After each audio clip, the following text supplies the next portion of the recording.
Buenos días, doctora, compañeros. Somos el grupo número 4 y hablaremos sobre la inmunidad en el feto y el neonato.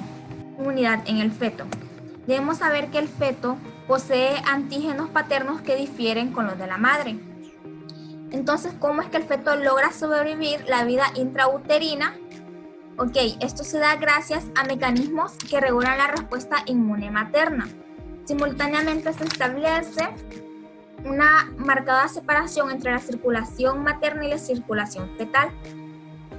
Esta separación hace que el feto no sea un verdadero injerto o un intruso y que los anticuerpos de la madre no lo ataquen. La placenta juega un papel fundamental. Esta se inicia a formar a pocos días después de la fecundación, cuando el huevo entra en el útero.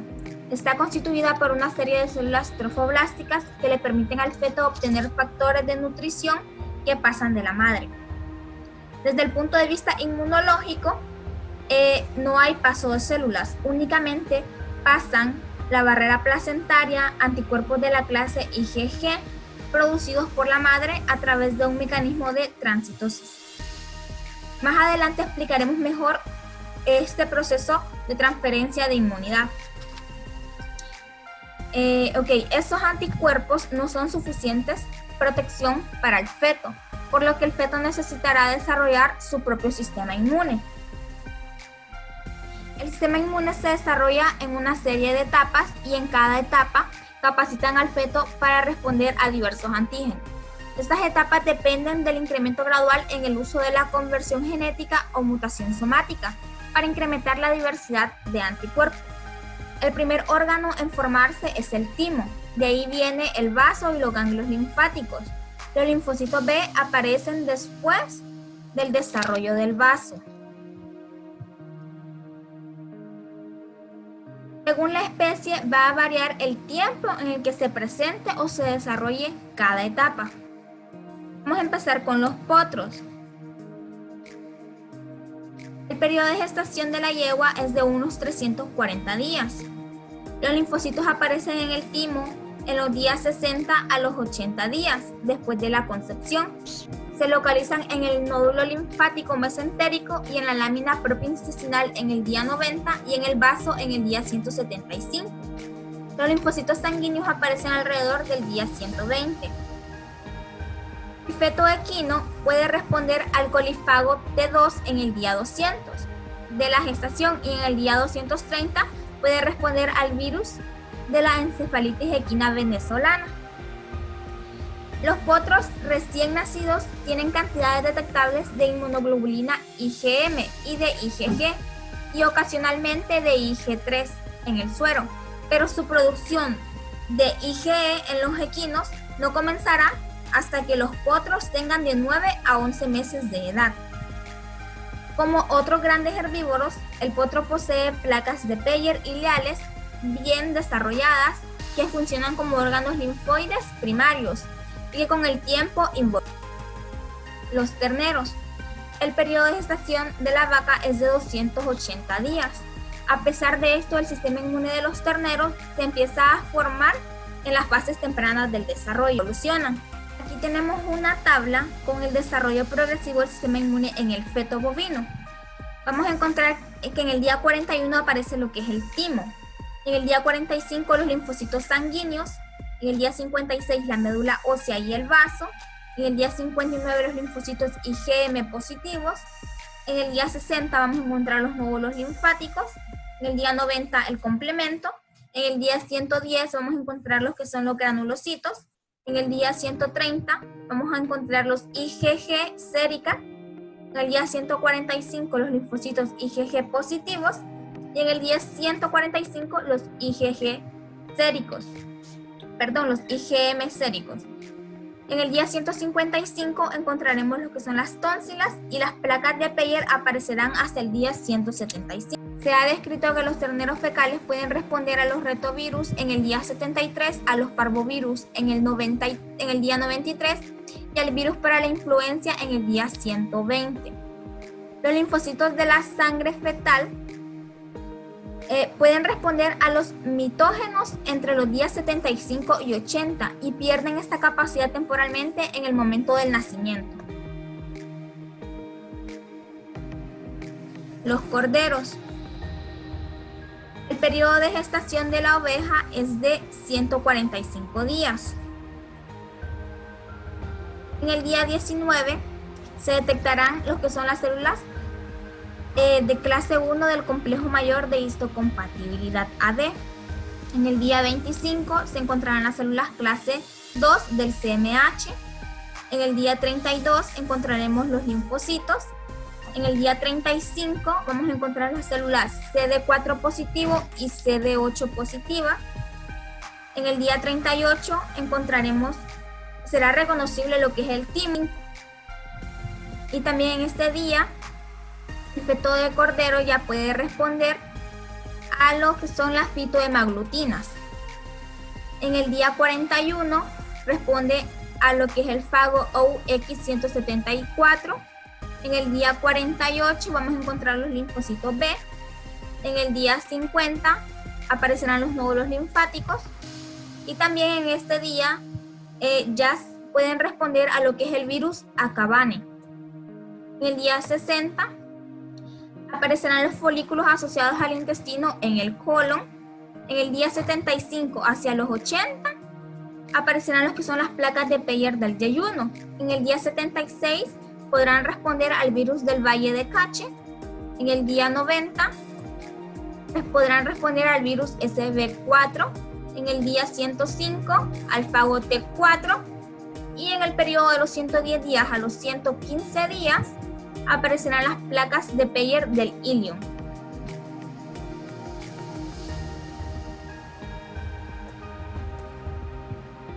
Los lechones.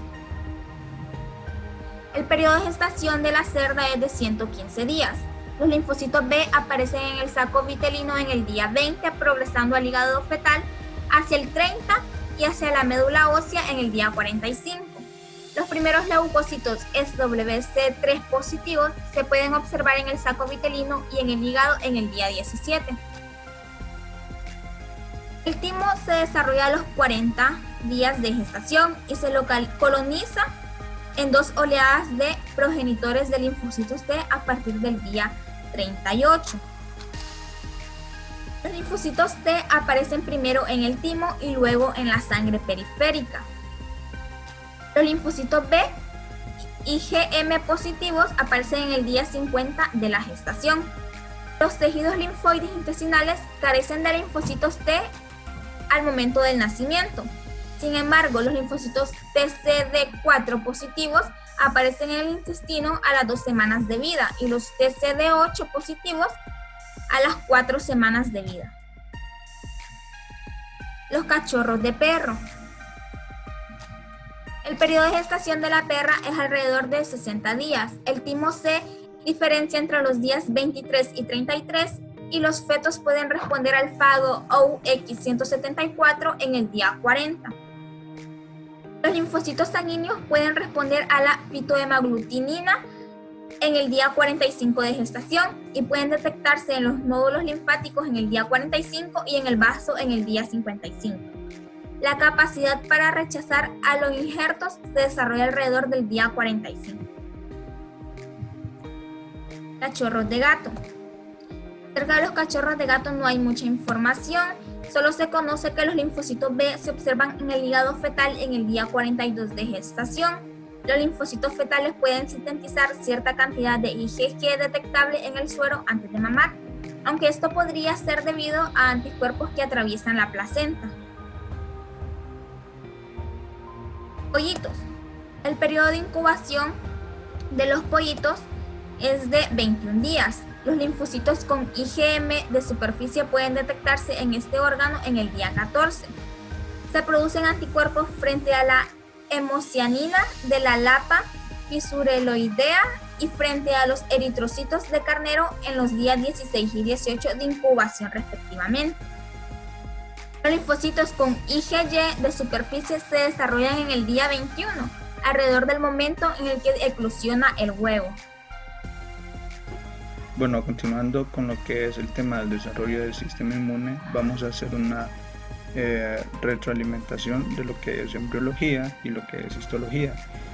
Nosotros podemos considerar o saber cuáles son los órganos linfoides o los órganos asociados al sistema inmune.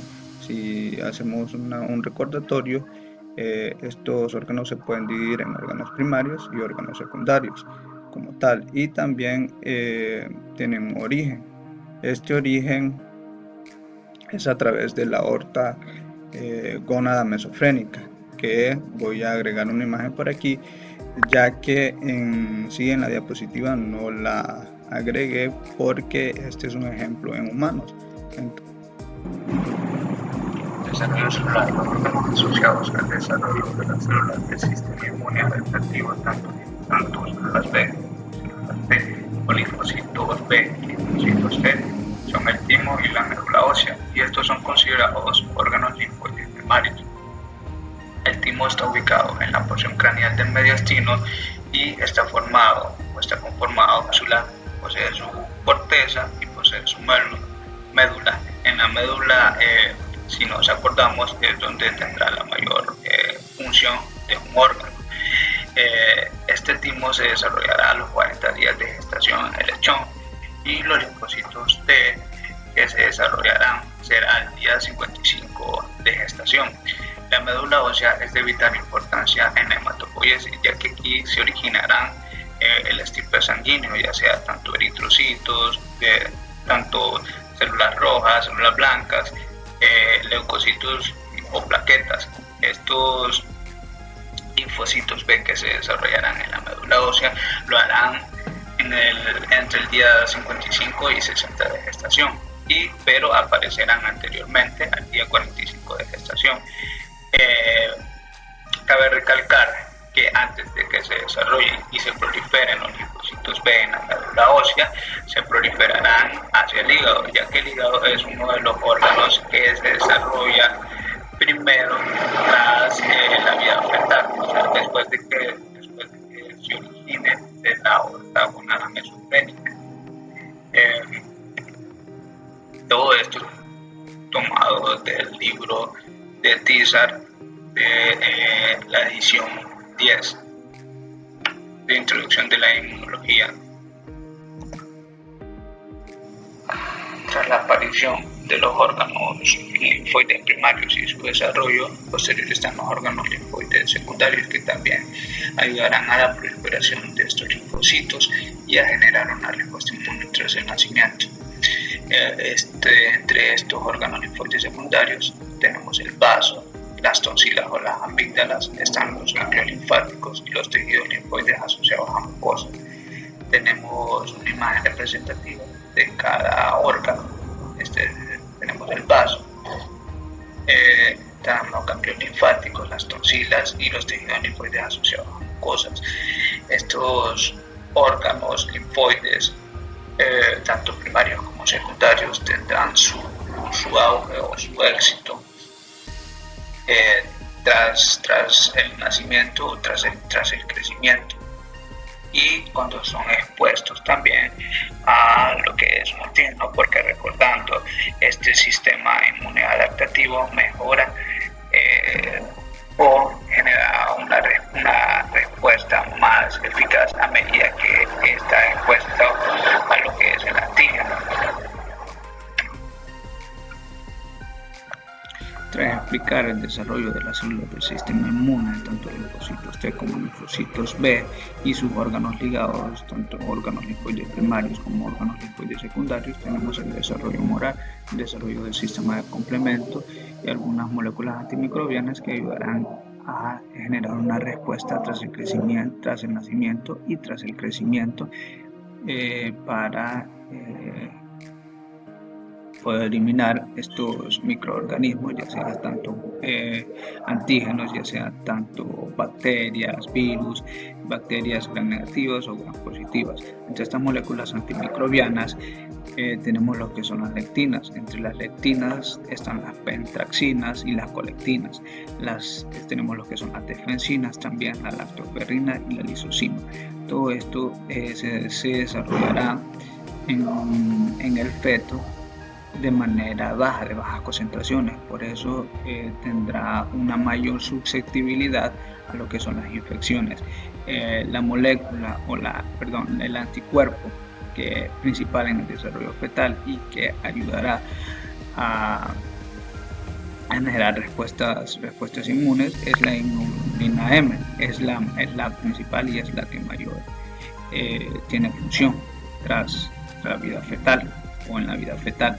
Entre las funciones de la lactoferrina tenemos las funciones del organismo, que son la formación del hueso, es antiinflamatoria, moduladora, regulación de la transcripción y cicatrización de heridas. Otras funciones también tenemos que son péptidos antimicrobianos, como ya lo había mencionado. Estas moléculas que son antimicrobianas ayudarán a la eliminación de microorganismos, ya sean tanto bacterias gram negativas como gram positivas.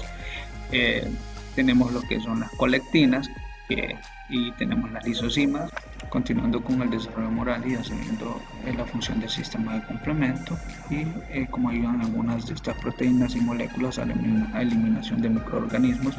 Tenemos que en el pulmón del cordero fetal preparto se producen las proteínas A y de sus faltantes, la beta-arfensina 1 y el receptor de tipo TOL4 o TLR4, todo esto en el sistema respiratorio, en el alveolo pulmonar específicamente. ¿Dónde se ubican estas proteínas A y de sus faltantes? Pues se ubican en las mucosas inferior a la pared alveolar. Aquí específicamente se ubicarán esta proteína A y D surfactante que tienen una función antimicrobiana. Se encargan de eliminar microorganismos, tanto bacterias, y se cree también que poseen receptores para antígenos posterior a su eliminación, para identificarlos y luego eliminarlos. Tenemos lo que es el receptor también tipo TLR, que este es un receptor, ayudará a identificar los microorganismos y para que algunas células del sistema inmune, por ejemplo los linfocitos o otras moléculas o las proteínas, puedan eliminar estos microorganismos. Bueno, como todo subtema ahora del tema del desarrollo del sistema inmune en la línea fetal, tenemos en el intestino la importancia de la microbiota. Es importante ya que induce una respuesta de tolerancia inmunológica, y recordando lo que es la tolerancia inmunológica, es la incapacidad del sistema inmune a generar una respuesta que es provocada por un antígeno. Estas respuestas se generará a través de la interacción con el tejido linfoide oval, que se encontrarán en las superficies mucosas. Estos linfocitos que se encontrarán en estas superficies mucosas son los linfocitos tanto CD8 como linfocitos CD4, ya estarán dentro del epitelio. Los linfocitos CD4, los linfocitos de lámina propia que se encontrarán en la lámina propia como tal.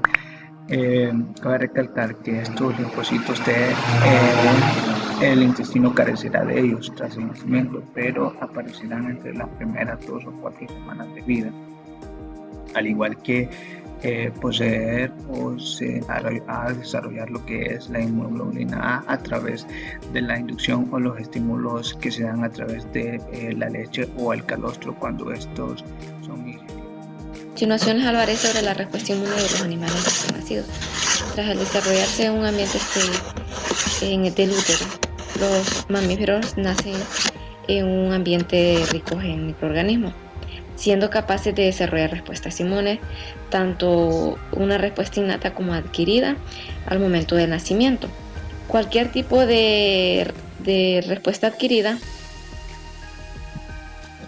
desarrollada en un recién nacido debe ser de tipo primario, ya que esta ocurre en respuesta al contacto primario con el antígeno. También un periodo de lactancia prolongado.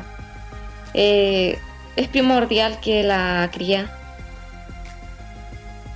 y lo reciba tanto como la leche y el calostro, ya que este contiene vitaminas, sodio, hierro, inmunoglobulinas, que estas son esenciales para la inmunidad del recién nacido, y la otra sería una baja concentración de anticuerpos. Los animales recién nacidos también desarrollan respuestas inmunes del tipo TH2 más que del tipo TH1.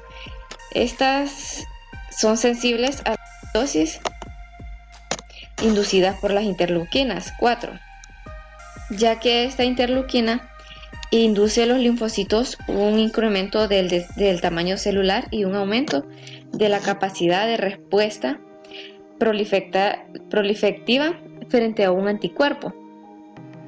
Algunas citoquinas de la TH1, como el interferón gamma, estas parecen dañar la placenta. Y la respuesta de tipo TH2, esta no es accidental y posiblemente sea debido a la influencia humoral durante la gestación. En la siguiente diapositiva, los potros recién nacidos son altamente susceptibles a los microorganismos del tipo Rhodococcus X. Las células mononucleares, estas son incapaces de expresar el gen del interferón gamma, pero la producción de esta citoquina se incrementa progresivamente a lo largo de los primeros 6 meses de vida hasta alcanzar los niveles de adulto en un año. Los potros que desarrollan neumonía por lo que es el Rhodococcus X, en las primeras semanas tras el nacimiento se va a encontrar menos leucocitos, menos neutrófilos segmentados y una porción muy inferior de linfocitos T CD4 y un cociente CD4 sobre CD8 inferior a lo normal. Entonces, así los potros recién nacidos, estos son incapaces de desarrollar respuestas de TH1 debido a la susceptibilidad a los patógenos intracelulares, y no todos los potros recién nacidos son igualmente capaces de luchar frente a las infecciones. El desarrollo adecuado del sistema inmune del recién nacido depende en gran medida de la exposición de la microbiota intestinal. La microbiota comensal produce lo que es una mezcla de patrones moleculares asociados, de los cuales son captados por células dendríticas del hospedador y presentados a los linfocitos T CD4, que estos son activados de forma policlonal y además reciben una diversidad de señales a través de TLR, que estas desencadenan respuestas diferentes que en general pueden verse como mecanismos de defensas del hospedador frente al peligro. La microbiota intestinal y cutánea, estas también desempeñan un papel clave a la hora de determinar cualquier dominio TH1 o TH2 en la función inmunitaria. La microbiota cutánea está compuesta por microorganismos vivos como bacterias, hongos, virus y parásitos, y cumple las funciones de barrera cutánea y regulador del sistema inmune. Según la hipótesis de higiene, el desarrollo de alergias se ve influido por la exposición a microorganismos al principio de vida. En la inmunidad mediada por células y calostro, el calostro está cargado de linfocitos, a diferencia de la leche. En los bovinos se encuentra lo que es la mitad de linfocitos T después de 2 horas posteriores a recibir el calostro con células marcadas. Los linfocitos aparecieron en la sangre. Los linfocitos T calostrales, estos pueden sobrevivir hasta 36 horas en el intestino de los terneros recién nacidos. Y algunos pueden atravesar lo que es el epitelio de las placas de Peyer, que recordando que es el sistema de defensa del cuerpo contra externos, y pertenecen a lo que se le conoce como tejido linfoide asociado con el intestino, que está compuesto por folículos linfoides, distribuido a lo largo del tubo gastrointestinal y alcanza los nódulos linfáticos mesentéricos. Se ha demostrado que la transferencia de inmunidad mediada por células por linfocitos de la leche bovina mediante un experimento con vacas gestantes vacunadas frente a diarrea vírica bovina, mientras que los linfocitos de los terneros que recibieron calostro con células vivas presentaron mejores respuestas frente al antígeno de 1 a 2 días tras la ingestión del calostro. Por el contrario, los linfocitos de terneros que recibieron calostro libre de células de estas vacas no respondieron claramente. La ingestión de leucocitos calostrales maternos inmediatamente después del nacimiento estimula lo que es el desarrollo del sistema inmunitario del recién nacido. El desarrollo en la inmunidad adaptativa en mamíferos recién nacidos se da en una inmunidad local. Tejidos linfoides intestinales de los mamíferos recién nacidos responden rápidamente a los antígenos ingeridos. Por ejemplo, los lechones, estos son vacunados por vía oral 3 días después del nacimiento. Desarrollan anticuerpos neutralizantes en el intestino 5 y 14 días después. Gran parte de esta resistencia precoz se atribuye a la producción innata de interferón gamma. En la inmunidad sistémica, los anticuerpos adquiridos por un animal joven por la ingestión del calostro de su madre inhiben su capacidad para desarrollar sus propias defensas inmunitarias. Como resultado, los animales jóvenes son incapaces de responder a la inmunización activa. Esta inhibición es especial cuando las respuestas de linfocitos T fundamentalmente intactas. Se han sugerido varios mecanismos diferentes para explicar esta supresión. El más sencillo es la neutralización rápida de antígenos víricos en las vacunas vivas por los anticuerpos maternos. En la siguiente gráfica, en la parte inferior, este es el efecto de la presencia de anticuerpos maternos frente al parvovirus canino en 653 cachorros, con una referencia a la respuesta de estos a una vacuna viva modificada frente a este virus. 322 cachorros en una menor cantidad de anticuerpos antes de la vacuna, mayor es el porcentaje de la respuesta de la vacuna. Otro tema importante del cual debemos de conocer es la transferencia de la inmunidad, por lo que la vía en que estos anticuerpos maternos llegarán al feto va a estar determinado según la estructura de la placenta, por lo que conoceremos varios tipos. Tenemos el tipo de placenta hemocorial, en donde el corión va a penetrar el endometrio y va a estar en contacto directo con los vasos sanguíneos de la madre. En este caso, los que tendrán este tipo de placenta vamos a ser los humanos, los primates también y los ratones. Es decir, que la sangre va a estar en contacto directo con el trofoblasto.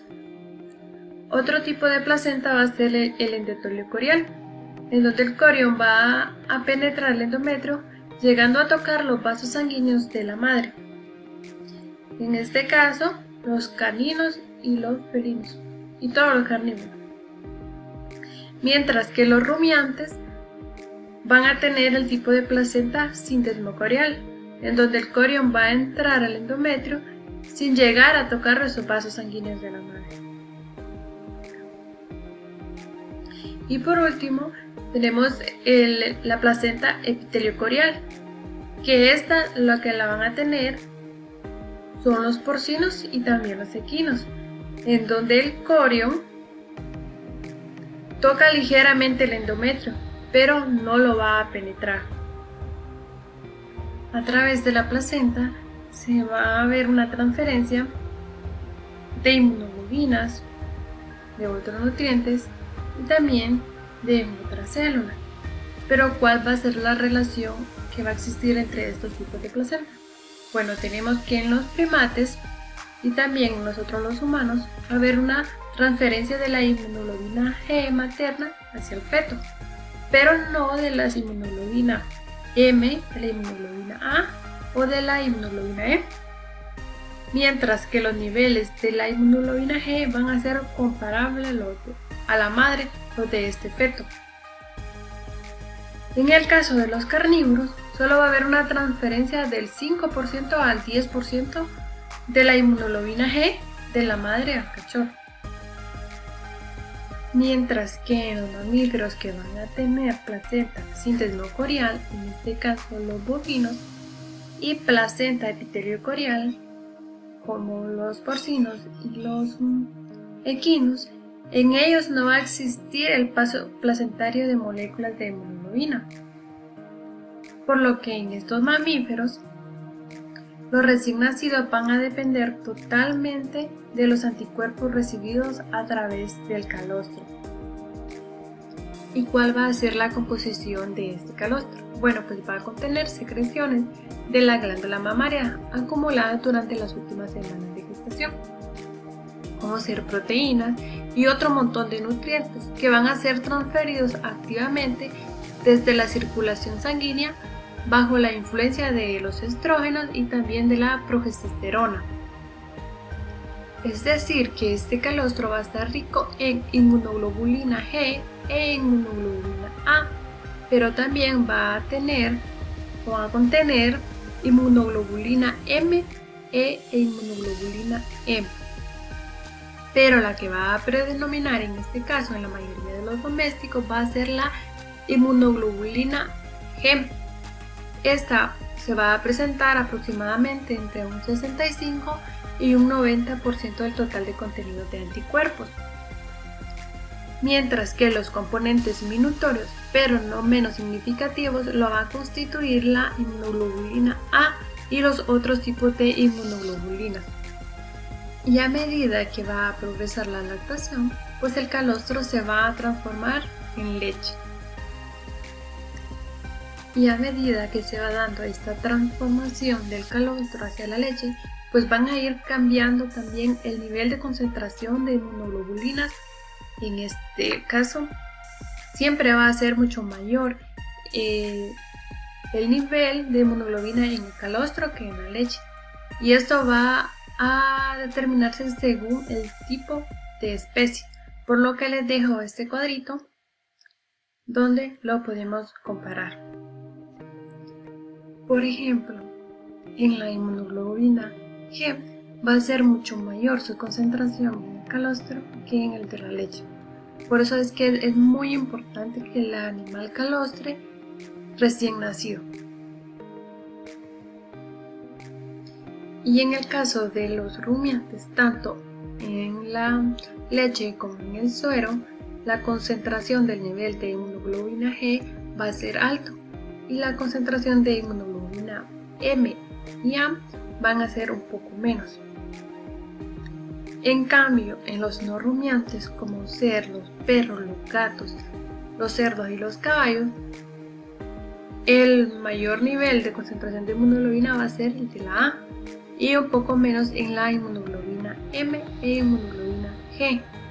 Y en el caso de los primates, pues la inmunoglobulina A va a ser la que va a predominar tanto en el calostro como en la leche. Pero ¿cómo se va a dar esta absorción de los calostros? Bueno, pues tiene que ser inmediatamente después del nacimiento. En el caso de los terneros, pues estos van a mamar entre unos 2 a 6 litros de calostro en las primeras 24 horas. En las distintas especies se van a diferenciar por la selectividad y la duración de la permeabilidad intestinal. Esto es muy importante, lo que va a significar que los enterocitos aún van a estar abiertos con la capacidad de absorber toda la cantidad de inmunoglobulina que se van a ingerir a través del calostro. De lo contrario, si se cierra la permeabilidad intestinal, no va a poder haber una absorción de inmunoglobulinas ni tampoco de otras células hacia la circulación sanguínea de los animales recién nacidos, por lo que estos quedarán desprotegidos. Pero la duración de la permeabilidad intestinal va a variar entre las especies y también entre las clases de inmunoglobulinas. Por lo general, la permeabilidad más elevada va a ser justo después del nacimiento y va a empezar a descender después de las primeras 6 horas. Pero por lo general la absorción se va a dar entre las 12 y las 24 horas. Y como mencionaba anteriormente, esta permeabilidad va a variar en las distintas especies. especies. En el caso de los equinos y los porcinos, van a tener una absorción selectiva, es decir, que la inmunoglobulina G y la inmunoglobulina M van a traspasar directamente al torrente sanguíneo, mientras que la inmunoglobulina A va a permanecer en el intestino. Y en el caso de los rumiantes van a contar con una absorción no selectiva, donde van a absorber inmunoglobulina A, M y A, en donde la A va a ser excretada nuevamente al lumen intestinal.